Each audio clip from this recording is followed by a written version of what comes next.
математика пәнінен 1000 ұбт-ға дайындық есептері.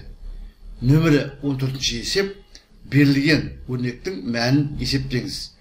Бөлшек алымында 27 көбейтілген 3-дің минус 2 дәрежесі, плюс 4 көбейтілген 2-ның 0 дәрежесі.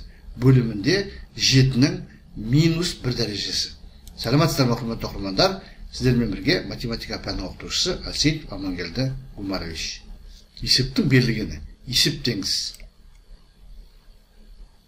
Шешуі. Есептің берілгенін жазып алдық. Әрі қарай бірнеше тәсілді қолдануға болады. Мысалы, 27-ның 3-дің дәрежесі екенін ескеруге болады. Немесе теріс дәреженің қасиетін қолданып, 3-дің минус 2 дәрежесін 1 бөлінген 3-дің квадраты деп жазуға болады. Теріс дәреже a-ның минус n дәрежесі тең 1 бөлінген a-ның n дәрежесі. Яғни теріс дәреженің анықтамасын қолданып, біз 3-дің минус 2 дәрежесін 1 бөлінген 3-дің квадраты түрінде жазып алдық. Ал 3-дің квадраты 9-ға тең. Сонда біз 3-дің минус 2 дәрежесінің 9-дан 1-ге тең екендігін алдық. Әрі қарай, егер сан 0-ге тең болмаса, онда 10-ның 0 дәрежесі 1-ге тең болады деген ережені қолданып, біз мұна 2-ның 0 дәрежесінің 1-ге тең болатындығын аламыз. Және бөлімінде 7-ның минус 1 дәрежесі теріс дәреженің мұна анықтамасын қолданып, оны 7-ден 1 түрінде жазып аламыз. Жоғарыда айтып кеткенімдей, мұна 27-ні 3-дің кубы деп алсақ,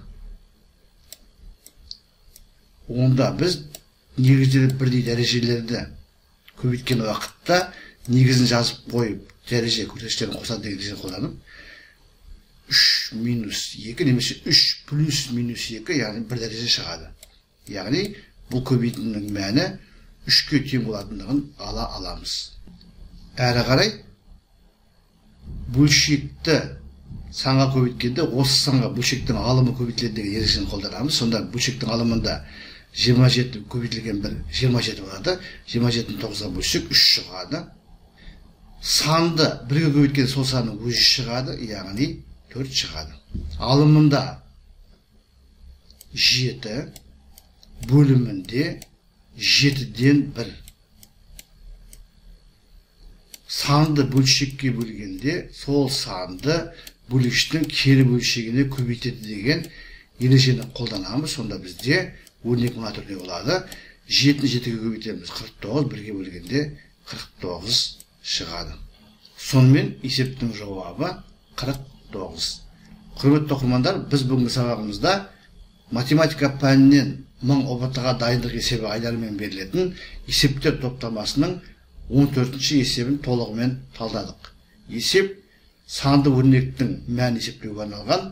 Негізінен қолданғанымыз санның дәрежесінің анықтамасы және қасиеттері. Сонымен қатар қарапайым арифметикалық амалдарды орындадық. Сіздерге барлығы түсінікті болды деп ойлаймын. Егер сұрақ болса комментарийға жазыңыздар.